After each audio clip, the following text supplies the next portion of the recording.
ఈ నోటు ఎవరికైనా కావాలా అని.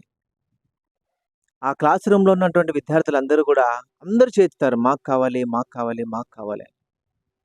అతను ఆ నోటుని తీసుకొని బాగా నలిపేసి, బాగా మెత్తగా చేసి తిరిగి మళ్ళా చూపిచ్చి, "ఈ నోట్ ఎవరికైనా కావాలా?" అని అడుగుతాడు.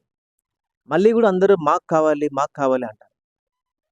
మళ్ళీ అతను ఆ నోటు తీసుకొని తన బూట్ కాలు కింద వేసి బాగా తొక్కి, తిరిగి మళ్ళా ఆ నోటుని తీసి, "ఈ నోట్ ఎవరికైనా కావాలని" అడుగుతాడు. మళ్ళీ అందరూ చెయ్యి పైకెత్తి "మాకు కావాలి, మాకు కావాలి, మాకు కావాలి" అంటారు.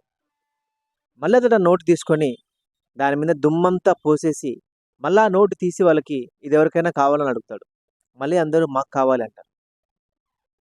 ఇంతటితో అతడు ఆ నోటు పక్కన పెట్టి, "ఇదే మన జీవితం" అంటాడు. ఇదే కథ. ఇందులో నాకర్థమైందేంటంటే, ఆ యొక్క నోటుని అతడు ఏమి చేసినా దానికి ఉన్నటువంటి విలువ పోలేదు. దానిని ప్రతి ఒక్కరు గూడా కావాలనే కోరుకున్నారు. ప్రతి ఒక్కరు గూడా దాని కోసం చెయ్యెత్తారు. ఒక మనిషి జీవితం గూడా అంతే. నీ జీవితం అంతే, నా జీవితం అంతే.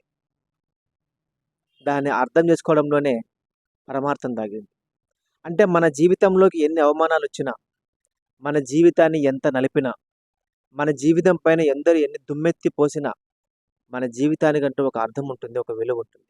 దాన్నెవ్వరు తీసేయలేరు. ఒక్కోసారి జీవితంలో గొప్ప ఉపద్రవాలు ఎదురవుతా ఉంటాయి. ఒక్కోసారి జీవితంలో గొప్ప అవమానాలు ఎదురవుతూ ఉంటాయి. ఒక్కొక్కసారి ఇంక మేమేం చేయలేము అని మనకు అనిపిస్తా ఉంటది. అయినా కూడా మన జీవితం యొక్క అర్థం, మన జీవితం యొక్క విలువనేది మారిపోదు. సో, ఎంత జరిగినా, ఈ ప్రపంచం ఎంత నలిపినా, ఈ ప్రపంచంలోని మనుషులు ఎంత నిన్ను అవమానించినా, నీ విలువ తగ్గదు. నిలబడు. ముందుకెళ్ళు. ఖచ్చితంగా తిరిగి ఆనందమైన జీవితాన్ని నువ్వు పొందుతావు. ఈ యొక్క నోటిని ఎంత చేసినా దాని విలువ ఎలాగో పోలేదో, మనిషి జీవితం అంతకన్నా విలువైంది. కొంచెం ఓపిక పట్టు. నీ విలువని ఎవ్వడు కూడా తీసివేయలేడు. Be strong. Be brave. Thank